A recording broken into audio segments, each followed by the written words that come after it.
Hubo un tiempo en el que el hombre no tenía hogar. Sus pasos recorrían la tierra en busca del sustento, una vida de huida, esquivando a la muerte y adaptándose a lo que la naturaleza le proporcionaba. Pero en un determinado momento, eso cambió, y el hombre adquirió y desarrolló las habilidades necesarias para adaptar el terreno a sus necesidades. Era el comienzo de la urbanización. Y en la comarca de Sanabria fueron los astures quienes consiguieron hace más de 2000 años domar estas montañas y estos valles. Un pueblo misterioso cuya huella fue borrada por las legiones romanas.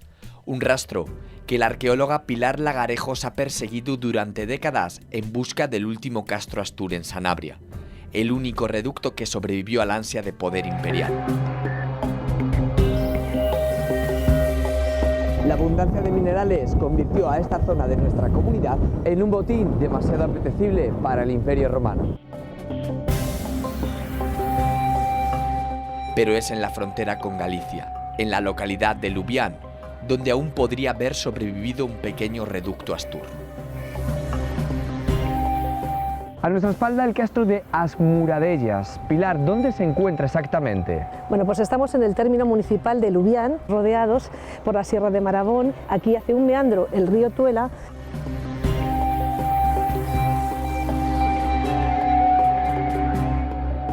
Es donde se ubica nuestro yacimiento arqueológico. Se trata de un yacimiento que tiene 2 recintos fortificados.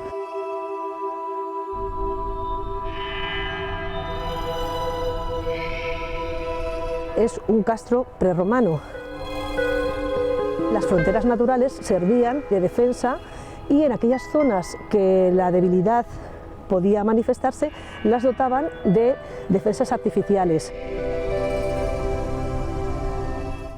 Los montes, el río Tuela y su aislada localización pudieron ser las mejores defensas de Asmuradellas. El único bastión de las tribus de esta zona que sobrevivió al empuje del Imperio Romano.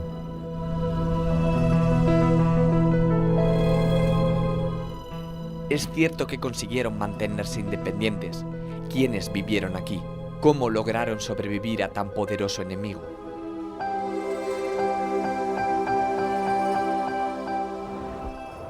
Bueno, como has podido observar, el primer gran obstáculo es llegar y acceder hasta el propio recinto. El camino que hemos traído es el único accesible al yacimiento. Es un camino que hay partes que se ha visto que han sido tocadas precisamente para poder pasar. Un camino complicado, difícil, porque el río Tuela, esto que vamos viendo, es la frontera natural.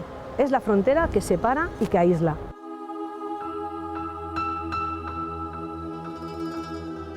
En cuanto llegas al yacimiento, te encuentras con el primer elemento defensivo, un campo de piedras hincadas.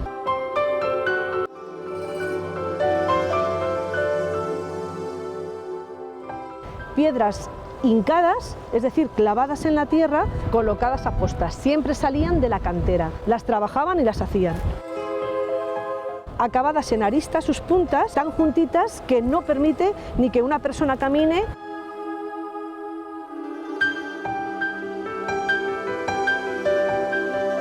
Y si me acompañas te enseño una segunda defensa importante. Si han logrado pasar el primer obstáculo, que es este campo de piedras hincadas, nos encontramos con el foso, otra defensa más que añadía a la dificultad de pasar al recinto interior. Estamos en la zona extramuros.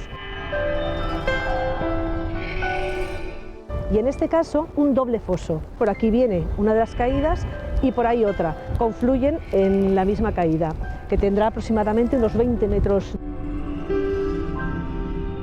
El por qué, pues atendería a razones que pues, habría que investigar más seriamente. Lo curioso es saber de qué se escondían estas gentes, por qué han elegido este lugar y por qué lo dotan artificialmente de tanta defensa. Ellos no construían por construir, sino por algo importante. ¿Cómo construían? ¿De dónde sacaban el material? Usaban lo que les rodeaba y la piedra era el elemento constructivo. Aprovechaban el granito. El granito presenta unas fracturas llamadas diaclasas y a través de ellas el agua de lluvia se colaba dentro. Cuando llegaban temperaturas frías se convertía en hielo, se rompía con cuñas de madera, lograban meterlas en esas diaclasas, igual empapadas de agua, abrían y con eso se abría la roca. Y luego con otro material lítico iban dando forma a las piedras, tanto para la construcción de la muralla como de las viviendas como de las piedras hincadas.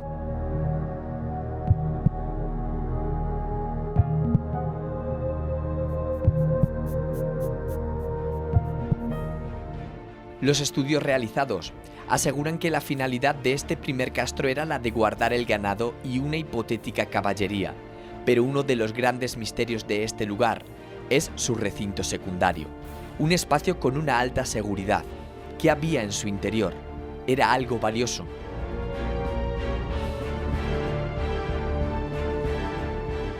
Ahora estamos en el segundo recinto amurallado. ¿Sistemas defensivos? El primer sistema defensivo, un doble foso, que es el que vemos por aquí, y a continuación aparece otro nuevo campo de piedras hincadas que va bordeando al tercer sistema defensivo, que son las murallas. ¿Este punto se defendía de este punto? No. Forman parte del mismo complejo castreño. Lo que no se sabe es para qué serviría ese primer recinto. No se sabe si se defendían realmente de animales, si de otras poblaciones. En el primer yacimiento la hipótesis es que era para tener animales. En el segundo, personas. ¿Es una hipótesis o es una evidencia? Es una evidencia. Están las casas excavadas, las viviendas. Así que si quieres te las enseño y las vemos.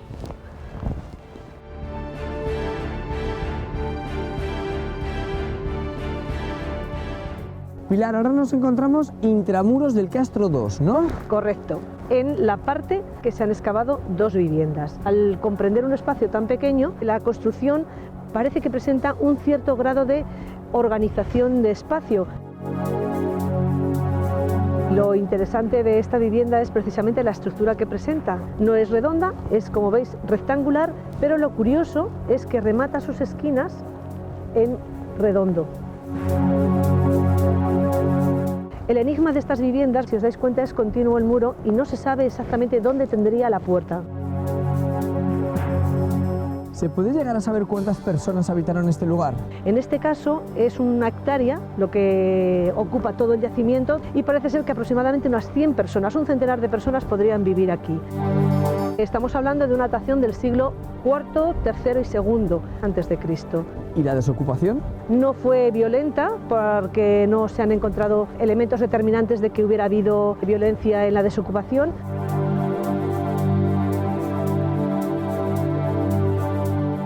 ¿Es este Castro de Sanabria uno de los grandes enigmas de esta comarca? Pues sí, presenta muchos enigmas, aunque hay algunas certezas que podrían resolver si quizás en un tiempo futuro se pudiera excavar en más profundidad, intentar dar luz a por qué se construyó en este lugar, por qué este número de defensas tan fuerte y tan potente. ¿Podríamos estar pisando ahora mismo esas respuestas? Pues posiblemente sí, aquí estamos seguro.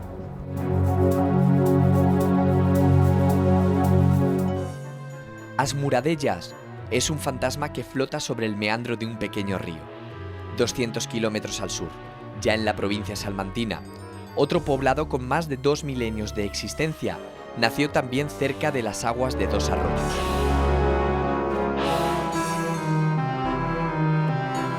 Betones o romanos dejaron en la confluencia entre un río y un arroyo un legado casi eterno, un legado que invita a un viaje en el tiempo, un viaje lleno de interrogantes.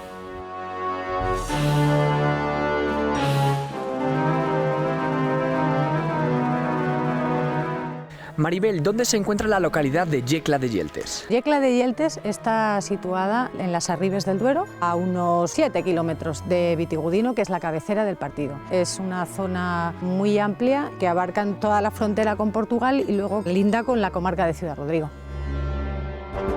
Es una comarca que tiene huellas históricas que están simbolizadas por muchos monumentos y yacimientos arqueológicos.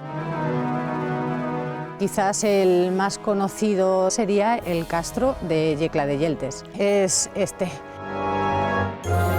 Un poblado fortificado en el que habitó una tribu prerromana que se conoció con el nombre de los Betones. Sitio estratégico por ser confluencia también de diferentes tribus que venían de la parte de Lusitania, de la parte de Extremadura y las tribus de la parte norte.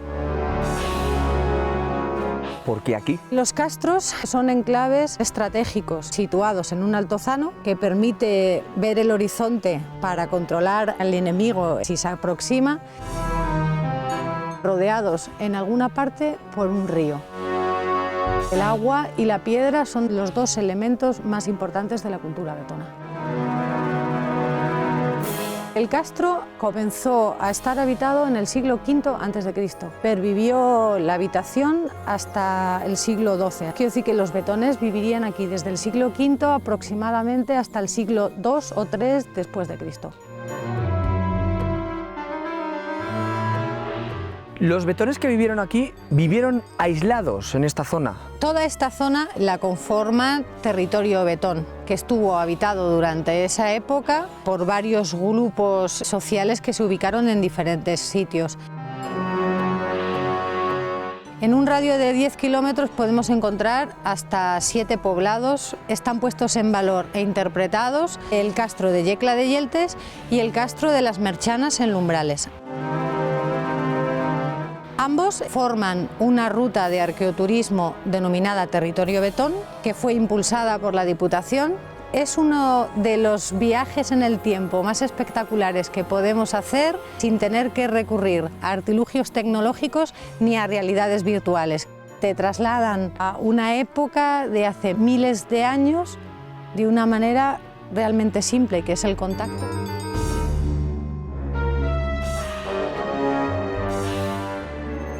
El castro de la Yecla de Yeltes es uno de los lugares más enigmáticos de la provincia salmantina. Permite conocer cómo eran estas construcciones, contundentes, intimidadoras. Así es la visión que cualquier visitante ajeno al castro percibía al acercarse. Un espacio creado para aislar y proteger a sus inquilinos, un lugar donde el visitante no era bienvenido.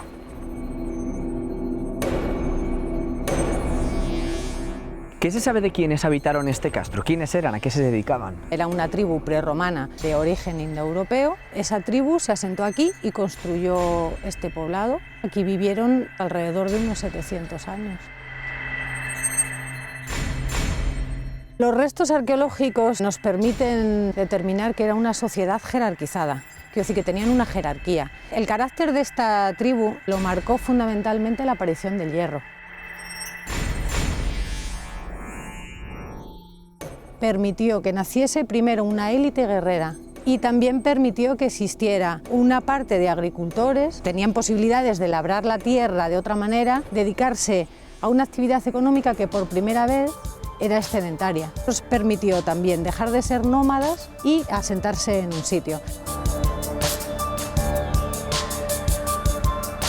Cuando un visitante llegaba al castro, ¿con qué se encontraba? Lo que nos va a llamar la atención primero son las murallas, el principal sistema defensivo que utiliza esta tribu, enorme y muy potente, monumental. También los vetones lo hicieron con un ánimo de perdurar en el tiempo. Las contemplamos con una altura de unos 3,5 metros, pero llegaron a tener 7 metros. Y en algunos puntos donde la defensa natural es más débil, llegan a tener espesores de 6,5 metros.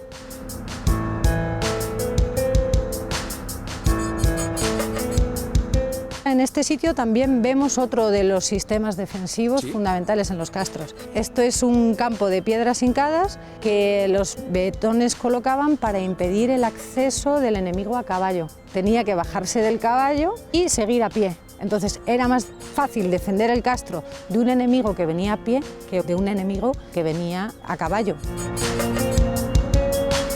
¿Cómo pudieron hacerlo? Es uno de los misterios, de los muchos misterios que encierra el hábitat de estas tribus.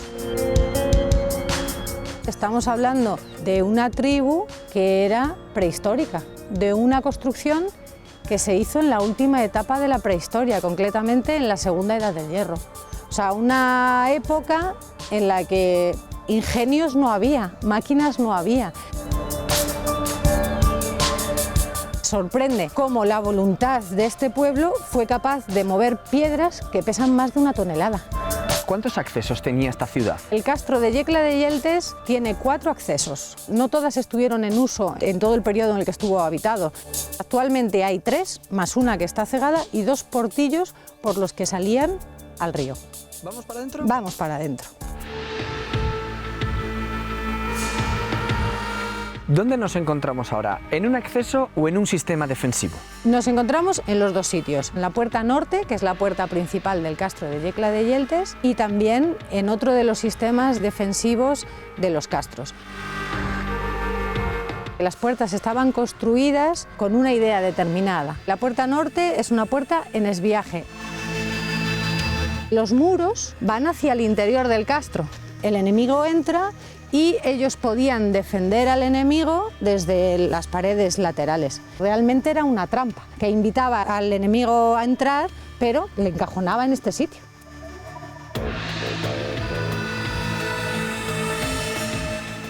Hablamos de la puerta norte. ¿Los puntos cardinales tienen una importancia a la hora de interpretar los castros? Sí, los betones, como tribu prehistórica que eran, orientaban sus poblados teniendo en cuenta siempre la bóveda celeste y los puntos cardinales, porque ellos tenían creencias cosmológicas, que es lo que sorprende, porque estamos hablando de una cultura de la que nos separan más de 25 siglos.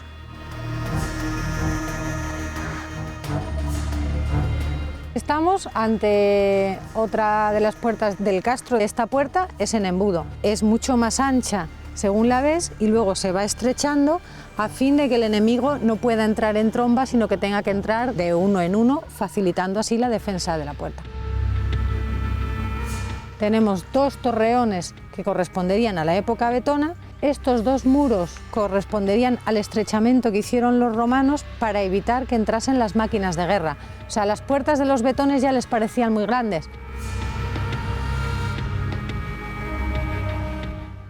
Todos los castros comparten unas mismas señas de identidad, construidos en lugares elevados, cerca de un río y rodeados de una muralla.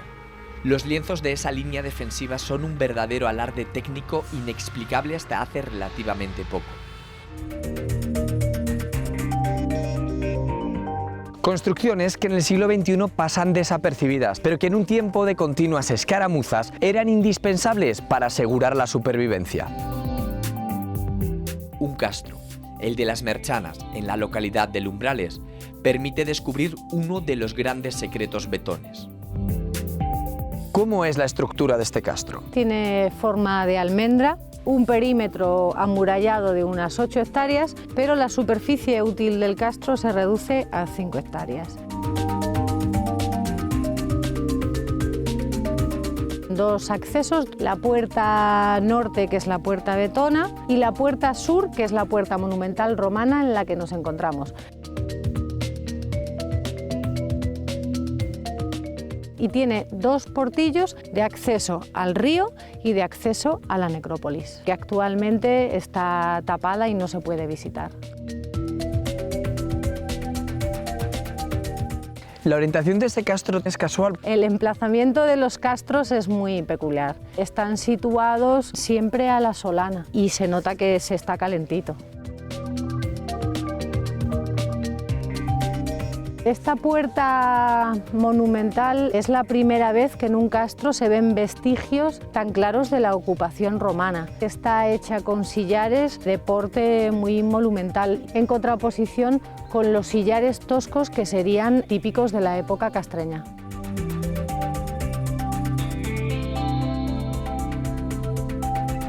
¿Realmente Salamanca puede ser considerado un territorio vetón o fue algo anecdótico? El noroeste de la provincia salmantina se caracteriza por la elevada concentración de poblados de esta naturaleza.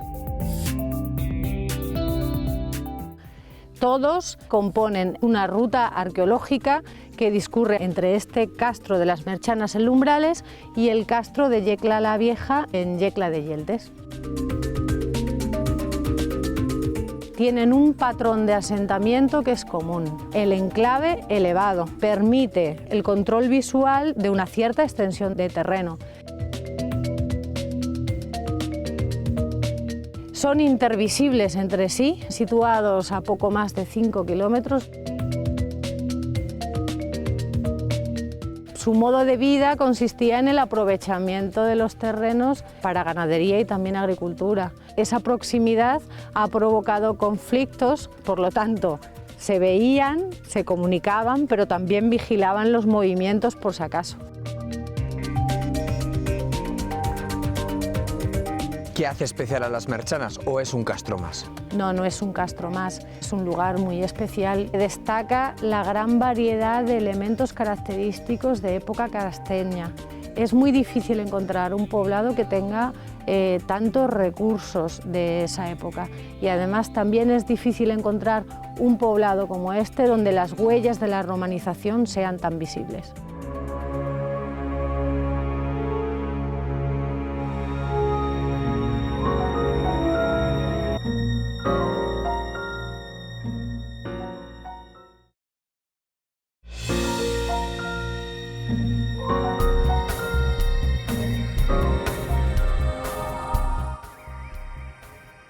Ávila también fue provincia vetona. Muy cerca de Chamartín se encuentra el castro de la Mesa de Miranda, un castro que con el paso del tiempo se fue ampliando y que en el momento de ser abandonado contaba con 3 recintos independientes, cada uno con su propia muralla. Venimos del primer recinto, ¿ahora dónde estaríamos exactamente? Ahora mismo estamos en el tercer recinto, pero podemos ver también la muralla del segundo recinto. Un recinto inconcluso. En su sector norte encontramos algunas piedras que iban a ser colocadas en la obra y nunca llegaron a su posición. Es el tiempo congelado, ¿no?, en un preciso momento, el del abandono de este poblado. ¿Todos los recintos tenían la misma utilidad? Todos tienen una utilidad defensiva, pero en el caso del segundo recinto no sabemos qué es lo que encierra. Todo eso está aún por desvelar. Hasta que no hurguemos en la tierra no lo podemos saber. Y en este tercer recinto, ¿qué es lo que sí se ve? Lo que sí que se ve y que destaca muchísimo es la muralla ciclópea. Esto es lo que se conoce como el cuerpo de guardia de la Mesa de Miranda. Hay una intencionalidad clara que es la de monumentalizar este espacio. Se trajeron algunas lastras de piedra de tamaño excepcional, de 1,90 m, incluso hay alguna de 2 metros. ¿Qué había aquí? ¿Qué se desarrollaba aquí? Probablemente fuera un espacio importante para la comunidad. La arqueología, bueno, de momento no nos ha dicho más que lo que podemos ver y lo que hacemos son conjeturas.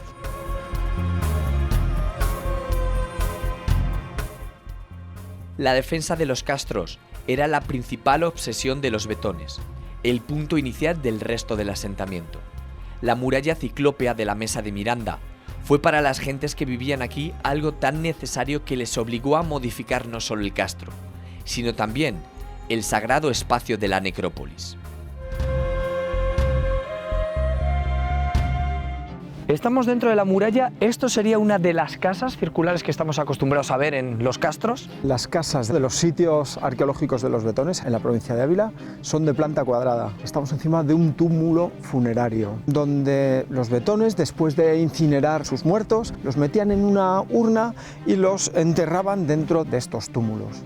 Demuestra que tenían cierta sensibilidad hacia la muerte. Estamos en una de las necrópolis más importantes de la Edad del Hierro, de aquí de la península ibérica. Se han detectado más de 2000 enterramientos.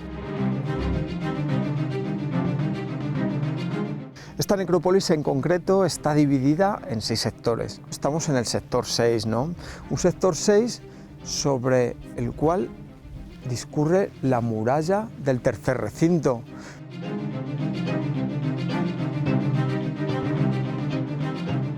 Estamos fuera del tercer recinto y vamos a entrar dentro de la muralla para ver algo de lo que te hablé anteriormente. Esto es un testigo para demostrar que esta muralla del tercer recinto pasaba por encima de esa necrópolis. Este muro continuaría por encima de estas tumbas. Me llama la atención que no hay ni lajas que marquen que aquí hay un túmulo. Lajas como tal para marcar la necrópolis no existen. Lo que sí que existe en la necrópolis, un calendario astronómico para las gentes que vivían en este sitio. Vamos a verlo.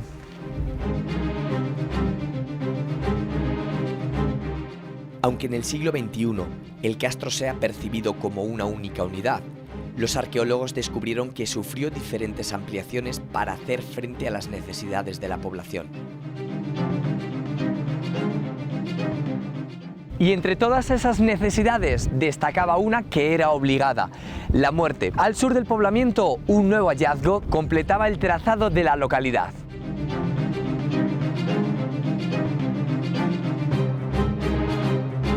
Ahí hemos dejado el tercer recinto y estamos caminando por esta inmensa necrópolis entre túmulos funerarios. Y aquí es donde se encuentran esas famosas estelas funerarias que no parecen ser estelas funerarias, como esta. Exacto, se identificaron como estelas funerarias. Están hablando de una gente que tenían conciencia temporal y lo marcaban en el paisaje con un calendario en piedra.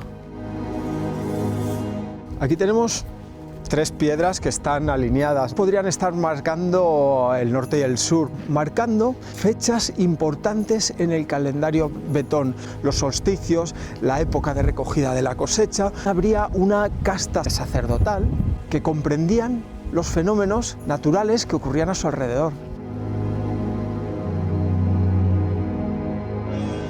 ¿Por qué los betones se atraen tanto si parece que no cuentan nada? Nos están hablando con otro lenguaje un poquito diferente, ¿no?, al escrito o al oral, a través de las piedras. Respeten el lenguaje de las piedras. Y es que las piedras nos están hablando y nos están indicando de cómo vivían estas gentes, de lo que quizás podrían sentir. Es verdad que tenemos que ser muy científicos y tener mucho rigor histórico con lo que hacemos, pero también tenemos que ser capaces de crear poesía a partir de esos restos arqueológicos.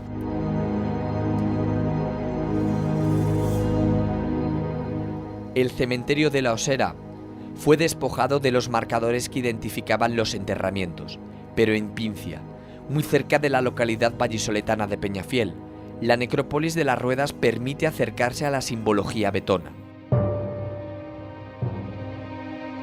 Aunque su imagen original ha quedado diluida por el paso del tiempo, los arqueólogos creen haberse acercado al aspecto que debió de tener en su momento de mayor actividad.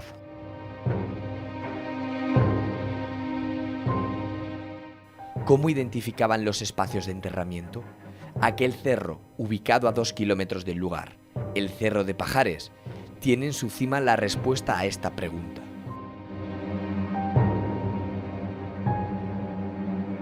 Carlos, al igual que nosotros señalizamos dónde se encuentran nuestros difuntos, ellos señalizaban el cementerio. Todavía no tenemos todas las claves porque hemos excavado apenas 2.500 metros cuadrados de superficie de los 60.000 metros cuadrados. En el momento que uno levanta 30-40 centímetros comienzan a aparecer todas estas estelas. Debajo de esas estelas, a su vez, habrá una serie de hoyos donde encontraremos pues, esos depósitos funerarios con la cremación y los ajuares y ofrendas viáticos.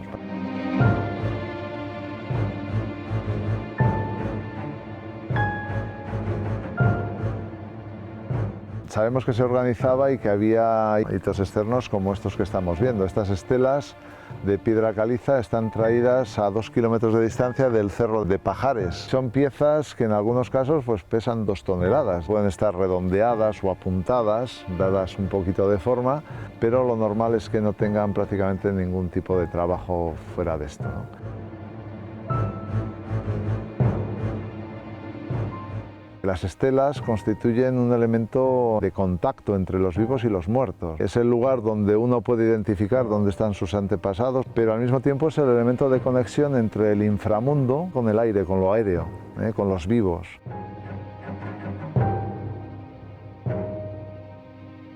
No todo el cementerio tenía estos sistemas de señalización. No todos tenían capacidad para gastarse lo que fuera en esas exequias funerarias. ¿Habría seguramente otros sistemas de señalización? Pues probablemente madera, algún montículo. Un cementerio no era un lugar abandonado donde solamente se abrían tumbas cuando moría alguien. Los muertos tienen que estar debidamente atendidos. Había que traerles agua, había que traerles miel. Se hacían libaciones sobre los muertos para que no sufrieran sed. Era muy importante que los muertos descansaran en paz para que no interfirieran en el mundo de los vivos, porque eran muchos más. Aquí había más de 100.000 muertos frente a una población de 5.000. Ahora solamente nos acordamos de ellos el día 1 de noviembre, que es el día del Samaín celta, ¿no?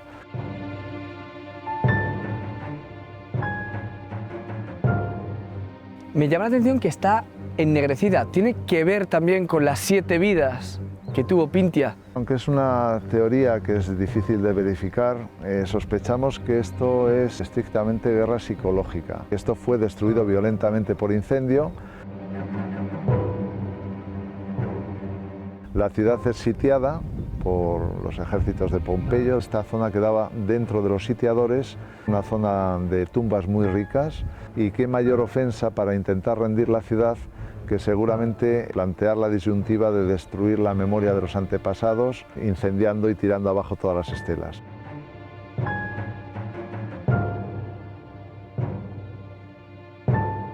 ¿Han aparecido estelas que hayan tenido texto impreso? Los bacceos eran ágrafos, no incorporaron la escritura entre sus innovaciones. De manera que si tenemos algún testimonio en ese sentido, que sí le hay, corresponden a época romana ya. Aunque la incineración fuera la fórmula más utilizada, no era la única forma de encarar el tránsito al más allá.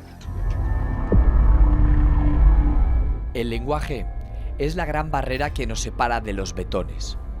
Con aquellas antiguas tribus compartimos espacio e inquietudes, pero no un código que nos permita ponernos en comunicación con ellas a pesar de que nos dejaron mensajes escritos, cuya interpretación es una quimera.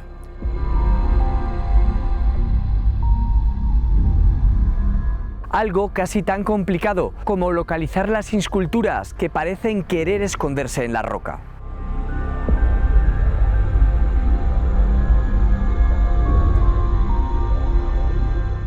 ¿Qué son las insculturas? El grafiti de los betones, grabados rupestres que ellos dejaron marcados en la muralla, con una profusión que es increíble en el caso de Yecla. Podemos encontrar más de 100 de estos grabados.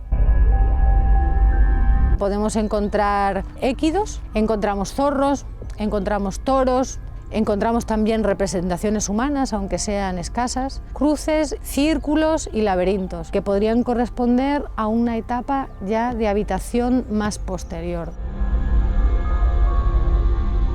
Se harían después de construida la muralla, en torno a las puertas y los portillos de acceso al río. Lo que sí tenemos claro es que ellos querían comunicar algo a través de estos grabados. No sabemos por qué. Pudieron pretender sacralizar estos espacios que realmente tenían una fuerza espiritual muy fuerte de forma permanente. En la puerta occidental encontramos uno de los grabados más singulares que hay en Yecla de Yeltes, el de la cierva amamantando a la cría.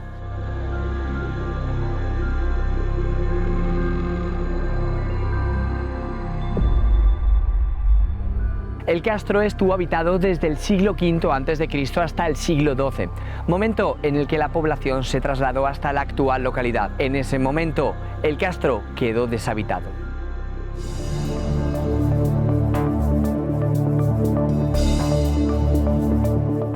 Por ello, aquí podrían convivir las manos y las inquietudes de personas separadas por varios siglos, pero que compartían un mismo medio de expresión.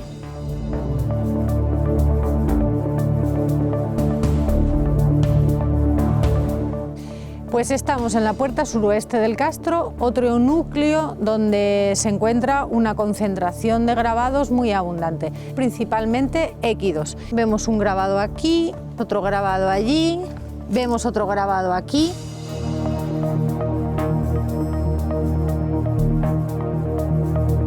Si saliese el sol, contemplaríamos muchísimos más que aparecen como algo mágico. El sol es fundamental, igual que era fundamental en su vida, era fundamental en su obra y ellos lo sabían. Hemos salido por uno de los portillos y aquí nos encontramos nuevamente con una concentración de esculturas muy abundante. Allí nos encontramos la escultura, logotipo de este recurso patrimonial, que es el caballo con el lancero. En esta piedra conocida como el refugio de los caballitos vemos que hay una profusión enorme de quinos. ¿Cómo las hacían? Se denomina piqueteado, golpeando la piedra con otro material más duro y luego perfilando los bordes.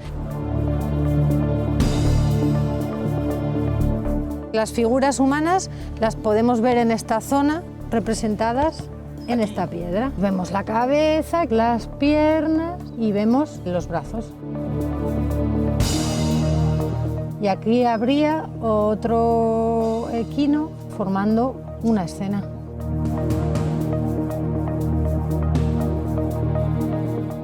¿Son lugares tan mágicos, con tanta fuerza como se dice en los castros? Son lugares donde la corriente fluye de una manera especial, que hay unas energías que el visitante siente cuando lo va descubriendo.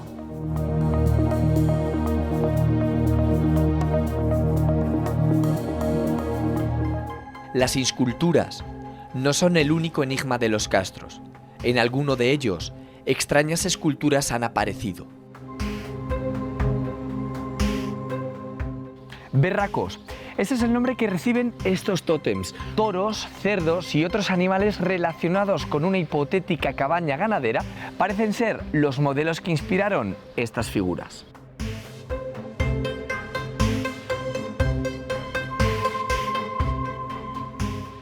En la provincia abulense se han descubierto casi 150 esculturas.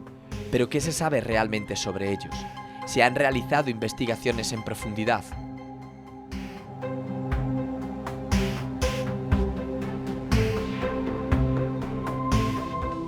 Juan Pablo, nos encontramos ante un berraco, ¿verdad? Estamos ante un berraco mutilado, tal cual es como se lo encontraron Antonio Molinero y Juan Cabré cuando iniciaron las excavaciones arqueológicas allá por los años 30, en la Mesa de Miranda. Un berraco es una escultura zoomorfa en piedra. No solamente son cerdos, que es lo que significa la palabra berraco, se han encontrado también toros y se han encontrado jabalíes.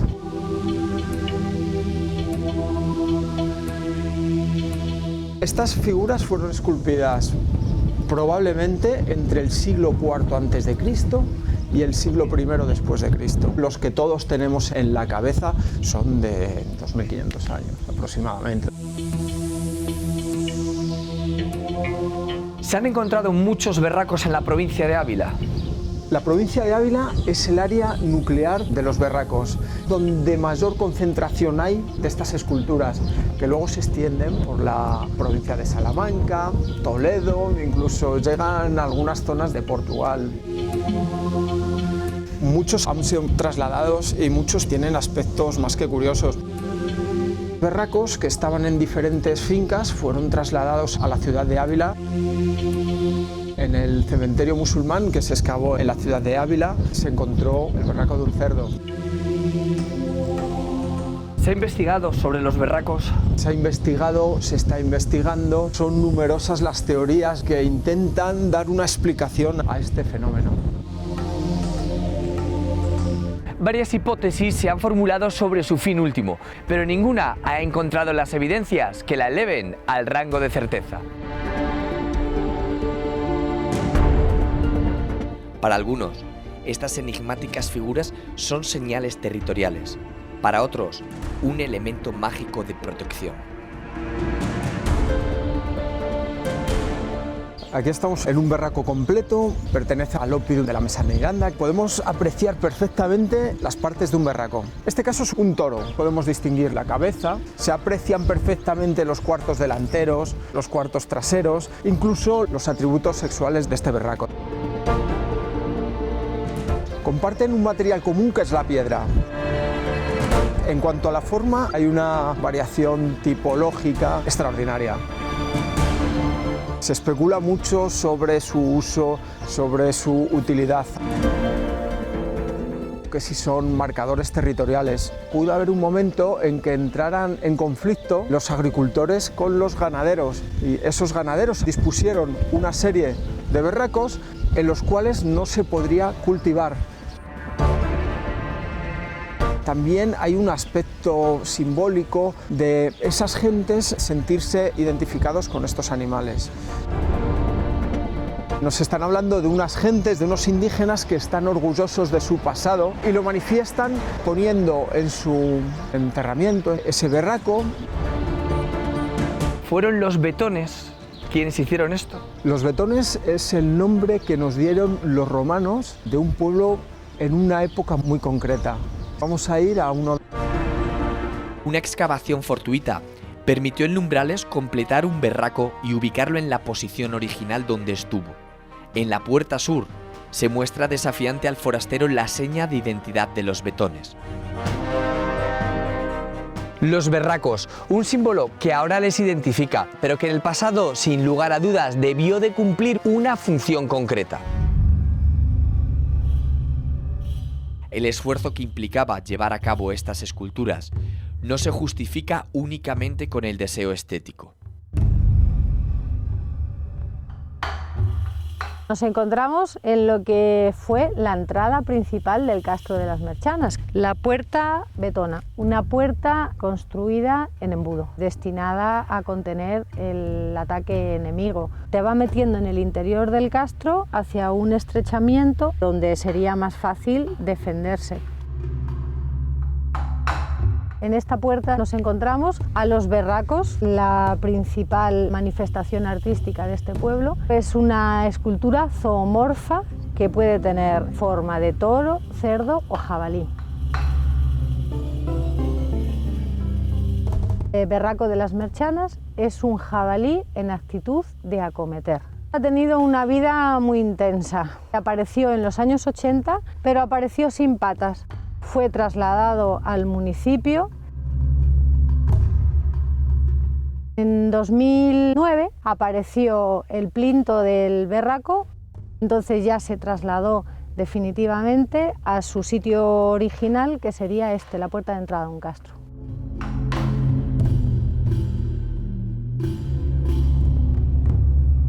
Están construidos de un bloque de granito. O sea, están hechos de una pieza. El trabajo de construcción de un berraco es fruto de la voluntad de la colectividad, igual que el resto de los elementos que componen estos poblados. Se necesitaba la participación de muchas personas.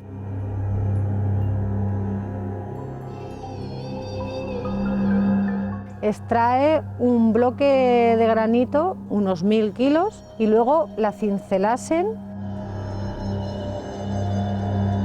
¿Para qué eran? Hay algunas teorías que la asocian con ritos funerarios. Los han considerado elementos votivos de alguna deidad. Para otros constituye un elemento delimitador del terreno, control del poblado. Las teorías que giran en torno del berraco son muy variadas. Lo que sí tenemos claro es que el sitio natural del berraco sería la puerta de entrada a los castros. Las Merchanas conserva todos los elementos que nos hacen tener esa percepción de que los habitantes de este sitio se han ido a alguna parte, pero tampoco hace tanto tiempo.